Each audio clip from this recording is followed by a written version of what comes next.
এই পৃথিবীতে বহু মানুষ থাকবে যারা তোমায় পছন্দ করবে না, যারা তোমায় কুমন্তব্য করবে, গালিগালাজ করবে, নিন্দা করবে, তোমার চলার পথে বাধা সৃষ্টি করবে। এবার তুমি যদি ওদেরকে বেশি গুরুত্ব দিতে থাকো, তুমি যদি ওদের কথা মতো চলবার চেষ্টা করো, বা তুমি যদি ভাবো যে ওদের খুশি করতে হবে, তাহলে ওরা আর আমাকে সমালোচনা করবে না আমাকে নিয়ে, বা আমার বিরুদ্ধে কথা বলবে না, ওদের মনের মতো করে হয়ে ওঠার চেষ্টা করতে হবে, এরকম যদি তুমি ভাবো, তো সেক্ষেত্রে আমি বলবো তুমি ভুল ভাবছো। কারণ সমালোচকদের কাজটাই হচ্ছে সমালোচনা করা। তারা না নিজেদের কিছু ভালো করতে পারে, না তারা অপরের ভালো দেখতে পারে। ওদের কাজটাই হচ্ছে সমালোচনা করা। তুমি ওদের মুখ বন্ধ করতে পারবে না।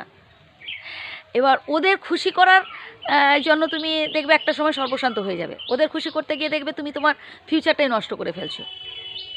আমরা অনেকেই সমালোচকদের কথা শুনে এমন কোনো সিদ্ধান্ত নিয়ে ফেলি জীবনের, এমন কঠিন সিদ্ধান্তগুলো যেগুলো আসলে আদৌ ওদের কথা শুনে বা ওদের খুশি করার উদ্দেশ্যে নেওয়া ঠিক নয়, কিন্তু আমরা নিয়ে ফেলি, যেটা আসলে আমাদের উচিত নয়।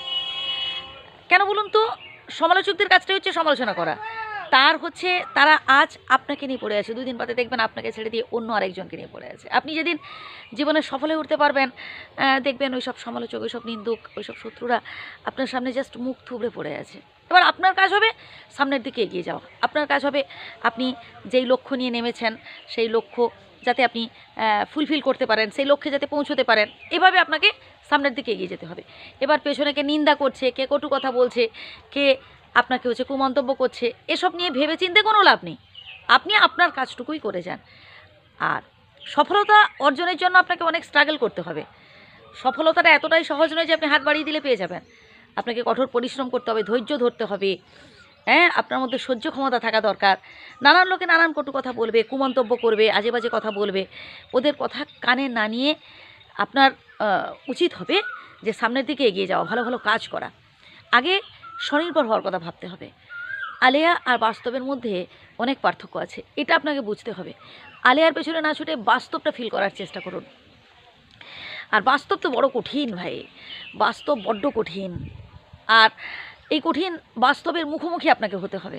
জীবনে দুঃখ থাকুক, জীবনে কষ্ট থাকুক, সবটাই আপনাকে হাসি মুখে এটা মেনে নিতে হবে। এবার আপনি যদি খুব টেনশান করতে থাকেন, হয়তো কোনো একটা কাজ করতে গিয়ে আপনি ব্যর্থ হয়েছেন, পারেননি, এবার সেটা নিয়ে যদি আপনি খুব ভাবেন, ঠিক আছে, খুব মন খারাপ করে বসে থাকেন, তাহলে দেখবেন আপনি পরবর্তী পরীক্ষাগুলোতে এগোতে পারবেন না, পাশ করতে পারবেন না। আপনার মধ্যে সেই নেগেটিভ চিন্তা, আপনার মধ্যে সেই যে ব্যর্থতা, হতাশা, মানে এত পরিমাণ মাথার মধ্যে নেগেটিভ চিন্তাভাবনাগুলো জমে থাকবে যে আপনি ভালো কিছু করার কথা ভাবতেও পারবেন না, আর সামনের দিকে এগোতে পারবেন না। তাই নেগেটিভ বিষয়গুলোকে মাথা থেকে আউট করতে হবে, পজিটিভ চিন্তা করতে হবে। ভালো থাকবেন।